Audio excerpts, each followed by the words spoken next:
So before I even say anything, I'm going to acknowledge people because I want to put the acknowledgements up front.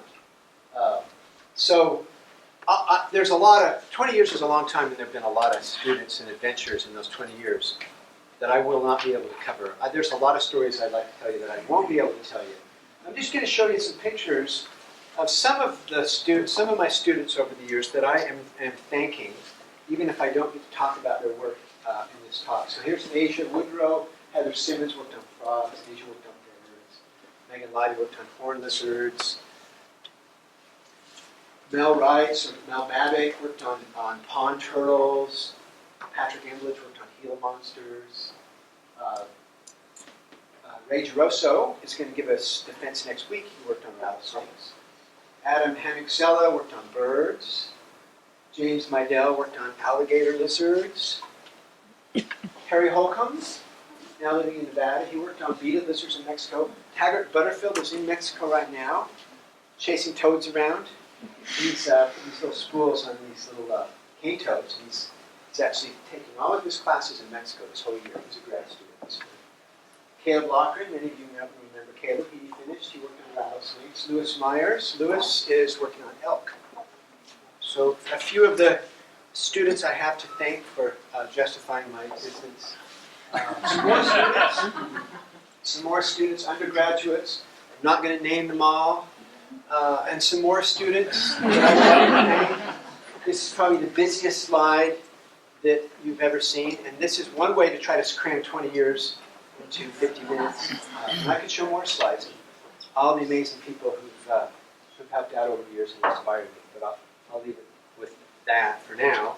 The other thing I want to say and thank you is almost all the work I've done. I haven't been very good at getting grants.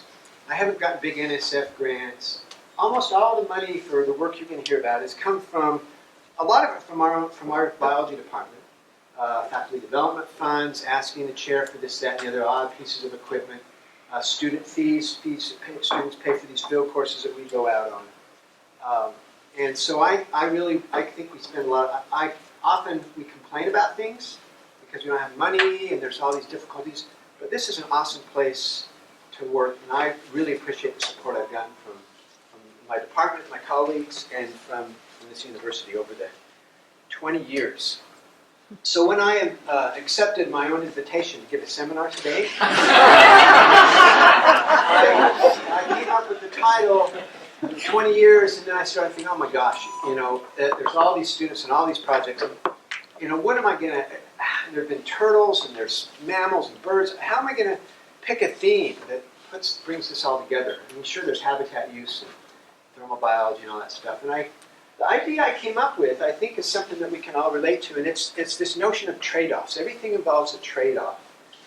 Whether if you're a lizard deciding whether to go into a burrow or out into the open to forage, or whether you're deciding to regulate your body temperature warmer where you can maybe function more efficiently, or stay cooler where you can save more energy, or if you're faced with the trade-off of having babies now while you can, or eating more and growing bigger so you can have bigger, maybe more babies later, life history trade-offs.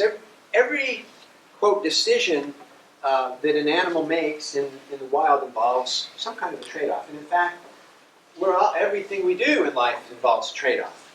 But for these animals, a lot of these, quote, decisions they have to make can make the difference between life and death. So it's the trade-offs is what we're going to explore today. So the first animal I want to talk about is here at home. This one will feature prominently. You'll notice Jason said I studied rattlesnakes and beaded lizards for my PhD. That was 20 years ago. Well, I still study rattlesnakes and beaded lizards. And when I first got here from Arizona, New Mexico, Dave Darda, that's Dave up there in case you didn't recognize him. Dave took me out to a rattlesnake den up in the SWAC, and I was amazed at all of the snakes. I've been working with rattlesnakes in Arizona. They don't den in big numbers like this. And there were dozens and dozens of snakes basking on the surface of these dens, and I thought I died and gone ahead. It was pretty cool. So when you see something like this, you start to wonder, well, what are the advantages of denning communally like this? what benefits are there for the snake? Well, for one, it's a way to escape the freezing temperatures of winter. Out here in the temperate regions, it gets pretty cold in the winter, so the snakes can find places they can escape freezing. Communal denning like this provides social interactions. Potential mates are met at these denning sites. They breed there in the spring. And thermoregulatory opportunities are provided at these denning sites in the spring when the snakes come out and bask. So there are a number of advantages for denning communally that really come out here in the temperate regions of the Pacific Northwest. So one of the first things I wanted to do is to find out where the snakes go. And so a student, Matt Ayton, I don't have a picture of Matt. This was like the first year I was here. I had some transmitters I brought from Arizona. We put some transmitters and some snakes up here in the swamp, and we tracked them around, and they left the den, and they foraged along the stream a lot. In fact, they swim in the water, and they climb up in the trees, and they would wander off up to 3 kilometers away from the den, and then within 1 week, the end of the summer, September, mid-September, they would make almost a straight line trek back to the den, which I thought was, they didn't wander around quite as meanderingly when they came back as they did when they went out to forage. And that really impressed me. We started marking and recapturing snakes, and we caught the same snakes at the dens year after year. So they show some fidelity to the den where they're born. They're born in a den, presumably they sort of imprint on the den, and then they crawl off in the springtime, forage, and then come back. So coming back and finding that den is a really important decision for a snake. Trying to understand the traits and features of the landscape that the snake might use to find its way back to the den is kind of one of the first questions that we addressed in these trade-offs. So Chris Giener and other students came on board in the mid-90s, late 90s. Chris graduated in 2000, I think. And what Chris did for his McNair project was by then we found 12 different den sites. We knew rattlesnakes were. And we analyzed the physical features of the den, so the sizes of the rocks, the angle of the slope, the exposure of the slope, how steep the slope was, distance to cover, a bunch of physical variables we measured to try to understand if there's some features of the landscape that set a snake den apart from just any old place a snake might wander to overwinter. And once we put the model together, some of the factors that were most important were south-facing slopes. They like the south-facing slopes. A lot of that is because of temperature. They like places like this is a talus slope in Latina Canyon, where there's rattlesnake den right up in here. See there's snakes in here, and there's a smaller concentration here that we were sampling back in the late 90s. They like intermediate-sized rocks, like maybe grapefruit or bowling ball-sized rocks. They select out of proportion to their availability, and they avoid dens that have really small jumble of rocks, especially on steep slopes where they're unstable. Basically, the snakes need to find these little hiding places to crawl down and escape predators and to escape cold temperatures in the winter. And the dens also, mainly because they were on south-facing slopes, warmed up earlier in the spring and provided opportunities for the snakes to bask. And as you know, they're ectotherms. Their body temperatures are determined by their environment. So the ability to find a diversity of thermal environments is really important for these snakes in the springtime. And dens that are south-facing and have these characteristics provide the snakes all these more thermal options for basking. And they'll spend several weeks thermoregulating at the den sites in the spring. Now, that's what's really, one of the things that's really cool. You can go out. I had been working on Gila Monsters before I came here, and you know how long it takes to find a Gila Monster? If you're lucky, maybe you'll find one a year, and if you're really lucky, you might find a dozen or so. To be able to go to a site and see 20 or 30 snakes basking at once, it's like, wow, there's a sample. There's a good sample. So they'll spend weeks basking at these dens in the spring. So early on, this is Will Clark, who's another McNair student who came on the snake team and was interested in temperature, and so we started trying to model the landscape and look at temperatures, but we couldn't really get a good handle on the body temperatures the way we wanted to until this little bit of technology came along. These little iButton data loggers, These are little data loggers about the size of about the size of a dime, 5 dimes stacked together. And we encapsulate them in plasti dip to seal them. And then this is Carter Wallace, a STEP student who's learning how to do snake surgery last year. We put the data loggers inside of the snakes. You can program them to record a temperature every hour. And put them in the snake, and it's kind of like cheating. That they gather your data for you, but you do have to get the snake back to get the data logger. And Caleb can tell you that that's easier said than done. So we put these little data loggers in. We track the snakes with radio transmitters. And this snake team, the more recent snake team, has featured prominently in this. There's Julia Vanderslice has been out there a lot tracking these snakes. There's Caleb, who's now at University of Mexico doing a PhD. He's finished. And especially Brian and Evan are 2 STEP students whose research revolved around the thermal biology. And so what you get when you pull those little loggers out of the snake at the end of the field season is something like this. It was so exciting to see this figure. Because this is basically a history of the body temperature of a snake for a whole year. And you can see in the summer his body temperature is going all over the place. And you can tell exactly when he goes down into the den to hibernate. There's a little bit of movement around near the surface, but mostly below the surface in April, and then it comes out in early to mid-May in the spring, or early to mid-April. Same pattern for this guy. This was Cooper. Cooper was the first one we put the logger in. So you can get an idea how cold they get. We thought they got around 5 degrees C, but you can tell how long they stay that cold, and how long it takes them to work their way down to those cooler temperatures. And you can model their energy use from knowing the body temperature over winter. And you can also kind of zoom in and see the patterns of when I call it thaw descent. So this is later in September, the patterns of fluctuation. Look how cold he starts to get right before he goes down into winter hibernation. Once they go in, they stay, and this body temperature line gradually decreases from October down to, it was almost at 5, and then starts to creep up in April. And then one day he goes from about 8 degrees centigrade to 30, and then starts to resume that basking pattern in the spring. Spends about 3 weeks basking every day at the den.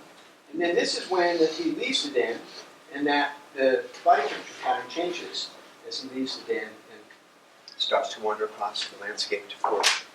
So that's pretty cool. Dens, I mentioned, are also important for social interactions. Caleb has discovered a communal shedding site near one of our rattlesnake dens at the Princeton's Coulee. And Carter and his other students will be setting up these little cameras, these little time-lapse cameras. You can point down at the den and look at the social interactions of the snakes in the den. So when you think about these dens, at least for me, one of the biggest questions has always been, we know kind of some of the structural features they use, but how do they actually find their way back? A snake can't get up on its legs and look across the landscape and go, oh, there's the den, let's go that way. How do they find their way back? We've always figured it has something to do with chemosensory cues. But a very exciting result that Caleb and Robert Weaver discovered.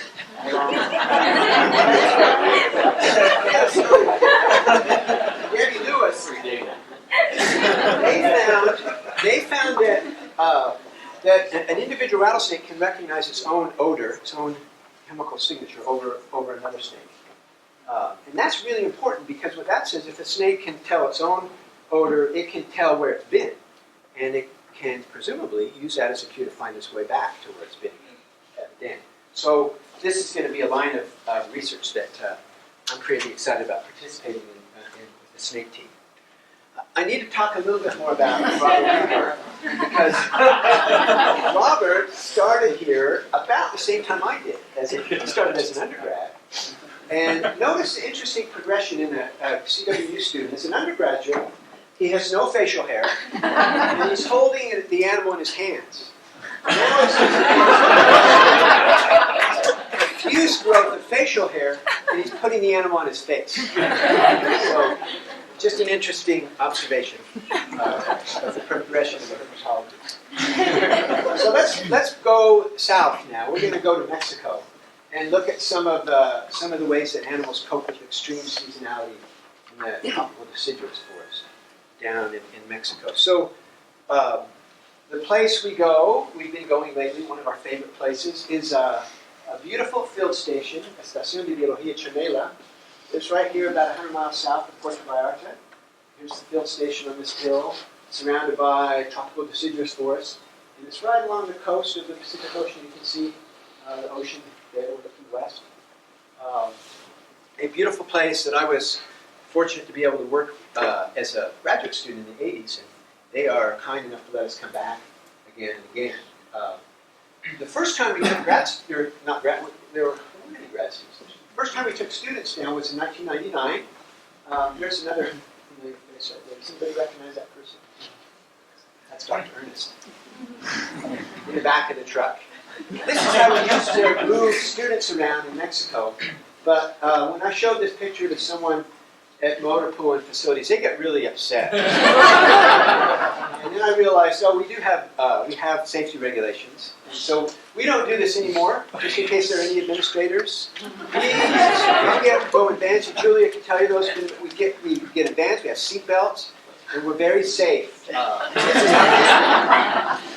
Today, though, we have to do this kind of motor pool. And this is from last year. This is kind of how we get around. We have to go on the water. And we hire fishermen to take us out on the boats to the islands. So some of the work I'm going to present today comes from work that Dr. Ely, who's here, Dr. Ely and I have done in this course we teach called Regional Natural History. We started way back in 1996. We take students to various places in the Southwest because we love warm and sunny places. And so we take students down. We've gone to the Southwest. We've gone to Mexico a lot. And they do interdisciplinary work in geology and in biology. And collaboration with Dr. Ely on these classes has been definitely a highlight of my career here at Central. This is the first trip that Lisa and I did together. Back in 1996, we went to Baja, California. There might be a few familiar faces. That person here, that guy, is Robert Weaver. There's Chris. There's Dr. Ely. That's me. I'm sure there are other people will recognize. And then last year we were there again. This is not in Baja. This is in Jalisco. And this is a crew from 2014. You can see that Dr. Ely and I have not changed at all. So we're still doing it. The field station where we work, it's an amazing place. The people who run it are like family. They're extremely accommodating. They cook amazing meals. There are dormitories here, an office, library, facilities, computers, labs, and a great kitchen where they feed us very well. There's this water tower with this pipa, that water truck comes to the water tower, and you can climb up that ladder. When you get on the water tower, this is the view you see across the landscape of the dry forest. And we often go there in March in the dry season over spring break, and during that period, most of the trees have lost their leaves, but they flower during the dry season. So it's kind of like a spring bloom in some ways. A lot of these trees have these beautiful flowers, white flowers, pink flowers, yellow, all these beautiful colors in the forest. An incredible opportunity for studying all kinds of ways that plants and animals deal with intense seasonality. So here's what the forest looks like in the peak of the dry season. This is June 2011.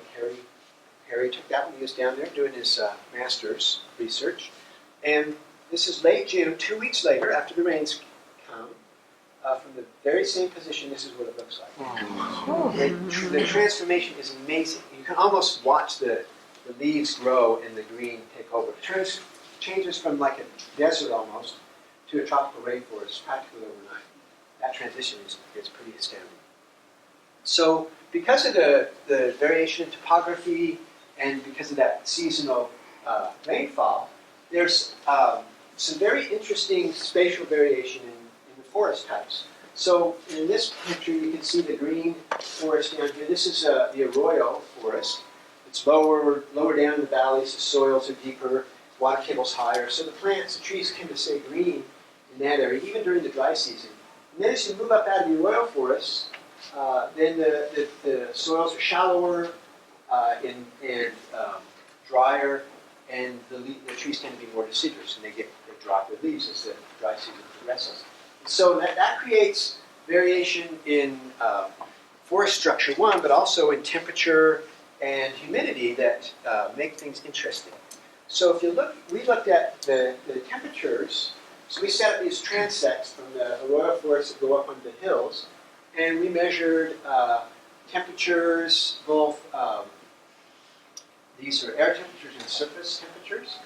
And the thing to notice here, so if we go from lower Buo is down here in the arroyo, and as we move from the lower to the top, can you see how much thermal diversity there is in the arroyo? It doesn't really get quite as hot, it doesn't get quite as cool at night, but as you move up out of that arroyo, there's more diversity in temperature, and that's actually in ways that's kind of a resource that the lizards can use to thermoregulate.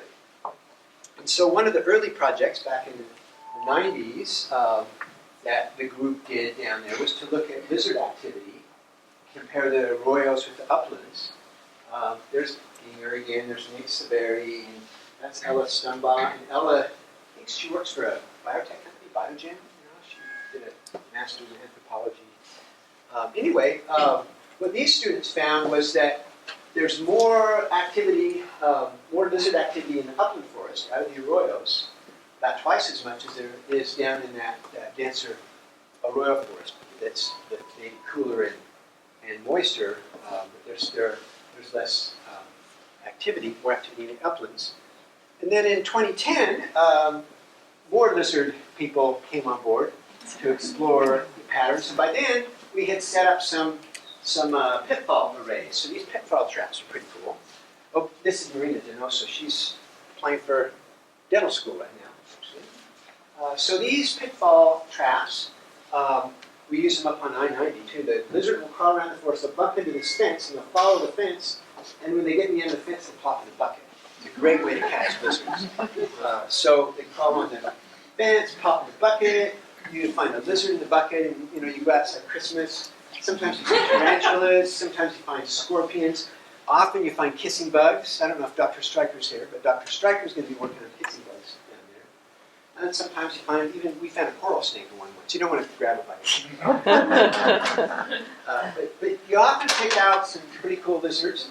And notice these lizards have pointy snouts, these whip-tailed lizards. They're in a family of lizards that, they use those snouts like beaks, and they peck around the leaf litter to grab insects out of the leaf litter.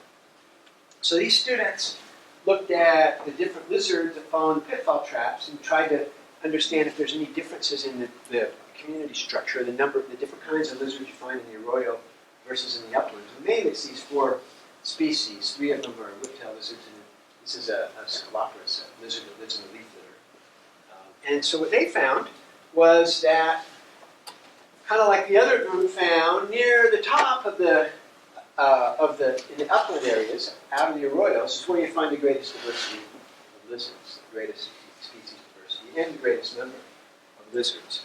And so then the question was, okay, is that because the habitat's better, or because there's more food, so the lizards are going where there's more food, and comparing the upland and arroyo habitat. So then the critters and litter crew came along to look at insects that are in the leaf litter, and they were joined by a Mexican student, Sylvia. There was April Barreca, some of you might remember April, and Roger and Denise, I think. Names are starting to fade. But these guys collected leaf litter. They also hung flypaper, and then they made these little track sand plots to see what insects would travel through the landscape. They collected their leaf litter, and they put it in these Berlisi funnels in the lab at the field station, and counted all these insects, and it was a lot of work. And what they found was that there really aren't as many insects as you might think in the leaf litter, but there are quite a few, especially beetles and spiders. But there's not any difference really either in the diversity of insects or the numbers between those different habitats. So it doesn't seem like the insect abundance is what's driving the preference for lizards to hang out in the upland habitats.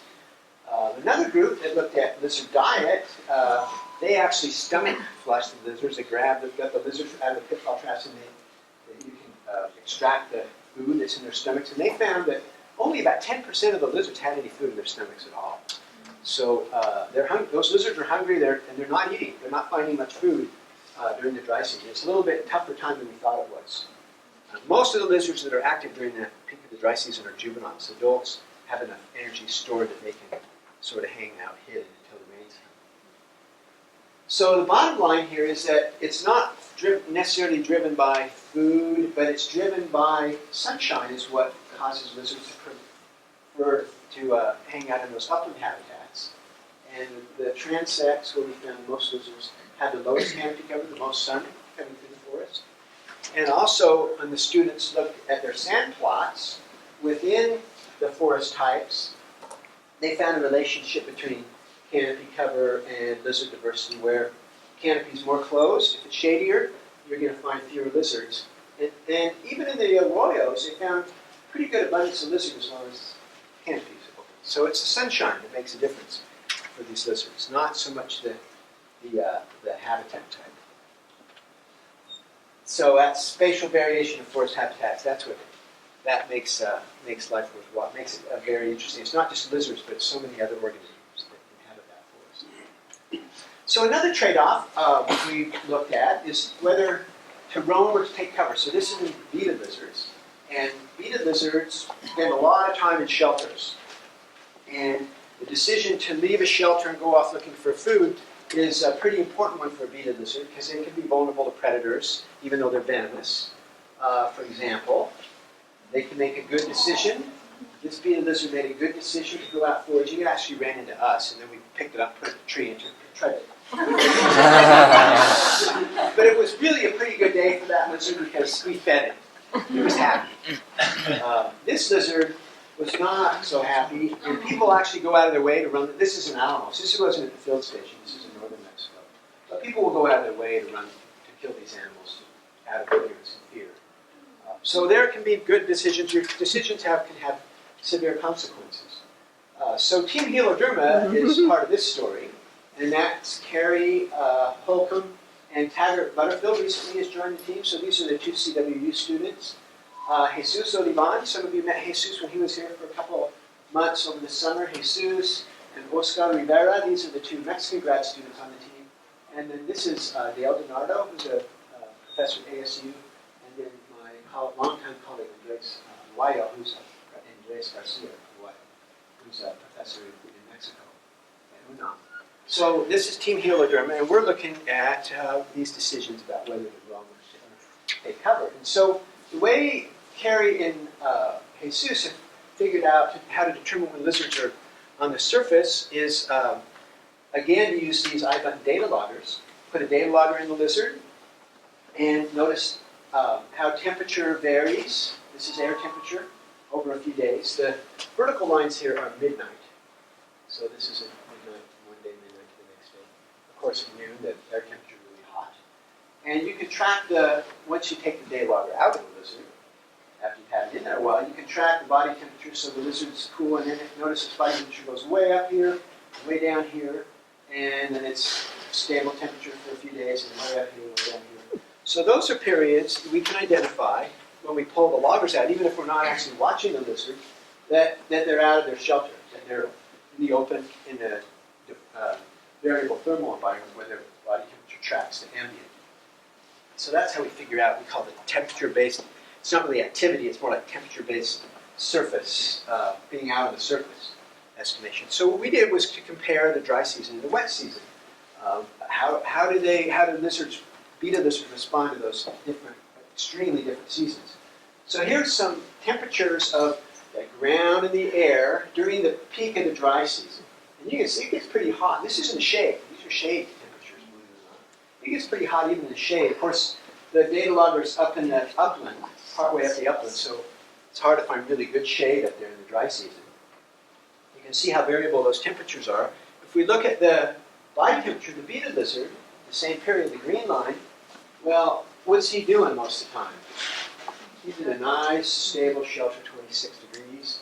Comes out here one day, he can just pinpoint, and then he's in the shelter for several days. He comes out again, and he's in the shelter for several days. So there's not a lot of activity during the dry season. They spend most of their time, they decide to stay in the shelter where they're not going to dry out. Mostly it's desiccation is a problem. Now look at the wet season. Look how different it is. The air temperature and ground temperature, there's hardly any difference between the two. Air temperatures don't fluctuate as strongly, and the forest is shaded, the ground is wet, there's leaves on the trees, so it's not as, the temperatures are not nearly as extreme. And the way beetle lizards respond to this is they come out. And you can see the green line, you can see the beetle lizards come out just about every day. Here he went back in the shelter when it got hot. But they're on the surface most days, big chunk of most days during the wet season. Very different response than during the dry season. So more time spent on the surface during the wet season. They spend more time in shelters during the dry season. And there are some benefits of that. They gain weight during the wet season, and they gain tail volume. How do you figure you measure a tail volume of a beetle lizard? Very carefully. You take the tail and you stick it in a graduated cylinder and see how much water is displaced. And they're eating, they're growing. Wet season is a good time for these animals. And they need to get out to do that. They can't just hang out in shelters. So, trade-offs there. So the other thing we found that was very interesting is this late peak of activity late in the day for the beetle lizards. Rather than coming out at night when they're first leaving their shelters. They can be active at night. This is when they first come out of their shelters. They also always seem to come out late in the day. It's a real interesting pattern, especially in the dry season. If you look at the individual animals, you can see again that air temperatures move around. This lizard comes out in the hottest part of the day, in the driest time of the year, where the risk of desiccation is greatest. He's coming out and he gets really hot. They don't like temperatures over about 37 degrees, body temperatures. And then he goes under and the same thing has happened in the shelter for several days. Again, coming out in the heat and the dry. We saw this again and again. Here's another example of a different lizard. And here's yet another example of these lizards coming out late in the day, at the peak, the hottest part of the day. And we scratched our heads about this. Don't really have a good explanation. We can come up, wave our arms and come up with some ideas. But then we realized that this is probably validation in the field of an important rule that's been shown in the laboratory called the Harvard Law of Animal Behavior. And even in the laboratory, under the most rigorously controlled conditions, people know that the organism will do its damn well pleases. And so we've shown that that's also the case in the field. All right, so the last trade-off I want to talk about is variation in growth rates and life history trade-offs in our rattlesnakes here in the Pacific Northwest. So this project focuses on 4 different den sites. I've shown you pictures of some of them. The Frenchman's Coulee Den, which we know and love here in Ellensburg and Vantage. Tatum Canyon, which we know and love. Even closer to Ellensburg, on the way down to Yakima. Swamp Ranch, up off of the Yakima River on the way to Cleella. And the Methow up in Winthrop and Twist, where there's some amazing dens. And so a female rattlesnake is confronted with this question as she approaches sexual maturity. Do I grow or do I reproduce? Do I have babies now when I can, and at least have some reproductive success? Or do you continue to grow, get bigger? Larger animals have more offspring, they can have larger offspring. And this is an important life history trade-off that ecologists have looked at for a long time, both in animals and in plants. The timing of reproduction. When is it best to have offspring? And it turns out our rattlesnakes are a great test of this part of life history theory. So we, of course, have to have, we have all these awesome students. Ginger was involved in the early years, and Jared Horrocks, another student, Ray Girosso, again, he's defending next week. He worked up in the Methow. Aaron Gilbertson, who's now a veterinarian, did a lot of analysis a few years ago on this project. John Rohr is a colleague, district biologist in Winthrop. And then a bunch of awesome volunteers who have helped measure many hundreds of snakes over the years on this project. So basically what we do, sample the rattlesnakes at the den. We measure their snout vent length, their tail length, their mass. Note the gender, we mark them so we can recapture them, and then we measure the rattle widths. So we get the snakes and put them in a bucket, and we get this beautiful bucket of snakes. It's awesome. And these little blue marks on the rattles are paint. We paint the second rattle segment. So Basil, I'll show you some more pictures. So that we can tell if we marked a snake before recently, we have scale clips. We don't even have to handle them to see this mark. And you can also tell the shedding frequency from these marks. I'll tell you about that next. So what we discovered was first the size of the snakes. We discovered that there's pretty strong sexual size dimorphism. Males are bigger than females. So in our Frenchman's Coulee den, if you look at the population structure, all these animals are of reproductive age. You can see that the larger size classes are dominated by blue, by males. Males are larger than females. And this SSD stands for Sexual Size Dimorphism Index. It's basically the mean size of the males in the population divided by mean body size of the females, minus 1. And it gives you an index of how much bigger males are than females. So in this population, a sexual size SSD over 0.5 or 0.05 is pretty big difference. It means that there is sexual size dimorphism. Swap ranch, similar thing. Males are bigger than females. Quite a bit larger snakes, somewhat larger snakes, although not significantly larger in that population. Up in the Methow, in the populations that Ray's been sampling, interestingly, females are a little smaller than males, but it turns out their sexual size dimorphism index is kind of low. So they're not really significantly larger, at least in the sample we have, which is pretty decent, 165 snakes. And then in Untainum Canyon, this is the one that is most interesting. They have the biggest sexual size dimorphism index. In other words, males are much bigger than females. But it's actually because females are smaller in this population, not so much that males are that much bigger. So that was interesting. And then that leads to the question, okay, males are bigger than females. Do they start out bigger, or do they grow to be bigger? And scratched our heads about how to test that for a while. But then a technique that was developed by a colleague in Arizona, we realized we could measure the rattle. So this is a really fun technique. So what we do, basically, so what the rattle is it's made out of the keratin material our fingernails are made out of. Each time a rattlesnake sheds its skin, it grows a new rattle segment. When they're first born, all they have is a button. Actually, they have a pre-button. They shed that. But within a few weeks, all they have is a button. So when a rattlesnake's first born, it can't rattle. It can't make a sound because the sound is produced by the rattles vibrating, jiggling against each other.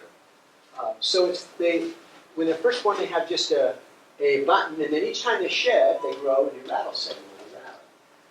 And if you measure the width of this basal or proximal rattle segment, and you measure the snout vent length of the snake, you'll find there's a real tight. Oh, by the way, we found that in the youngsters, the first year they might shed 1 to 3 times, but after their first year they shed once every year in our populations. Farther south in warmer places they might shed a couple of times a year. So this snake, it could have added this segment in its first year, perhaps that segment, but every segment afterwards, this represents 1 year of growth in that snake, 1 shedding cycle. So you measure the width of the basal rattle segment, measure the snout vent length of the snake, and you find that there's a very tight correlation. So basically, we can infer the size of the snake from the width of this basal rattle segment. And because each of these rattle segments on a string of rattles was at one time the basal rattle segment, you can see where we're going? The rattle contains a history of growth of the snake. So we can measure rattle segments on snakes, especially if they have a complete string. We can create a growth trajectory, a growth curve for the snake.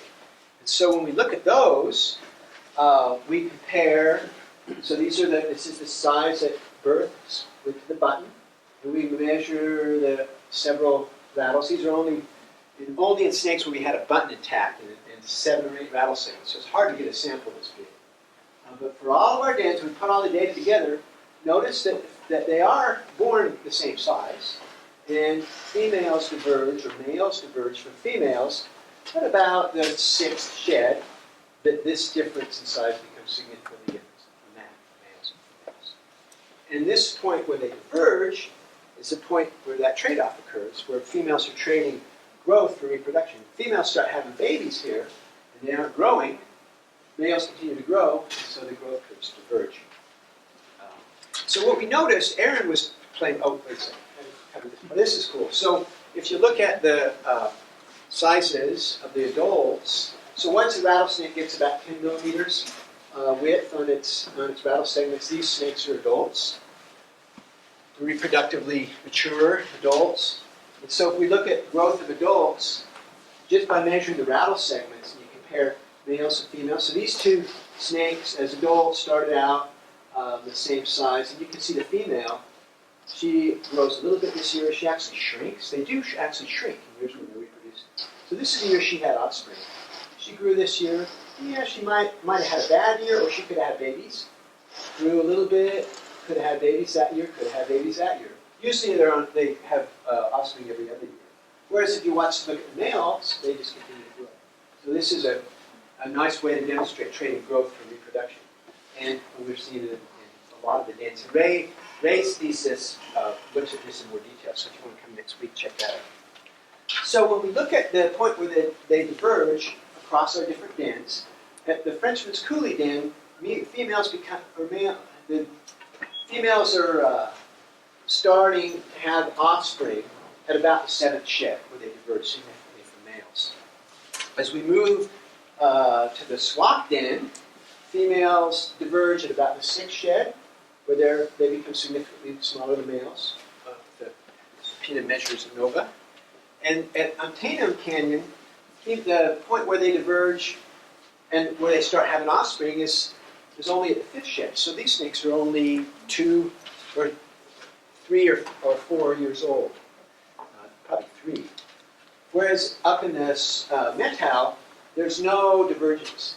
This point where it looks like the females are starting to slow, they are starting to slow, but this difference isn't statistically significant. So females keep up with males all the way through the 8th shed up there in the North Country. So then you ask, why would different snakes start reproducing earlier in different dens? And one thing is, well, maybe some dens are more productive, and maybe it's the food. There's a lot of factors that could be influencing this. But one thing we found, when we started looking at survivorship, it got very interesting. So Frenchman's Coulee, we had the highest number of recaptures over the years. 75% of the snakes we marked, we recaptured. And they're the ones that diverged later. So females wait to reproduce in that population. At Swap, we got fewer recaptures, about 58%. And those snakes diverged at the 6th shed. And in the Antietam Canyon, we only recaptured about a third of the snakes we marked in Antietam Canyon. And those females start reproducing early at the 5th shed. So it makes me wonder, one of the predictions of life history theory is that if mortality rates are high in a population, there's a lower probability of survival to the next generation.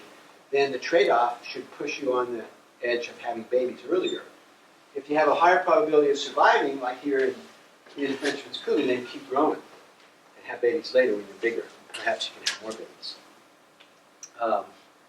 And then for up in the Metal, we don't have good data on recapture, so we can't really say. So I'm going to finish up here in a minute here. So Antietam Canyon is really interesting. You've probably all been there. Go across the bridge. It's a beautiful place to hike. A lot of students, we go down there. The dens that we sampled are right here on this slope. There are other dens in that canyon. These were the dens that we sampled. And we focused on one area because we wanted to try to get good recaptures.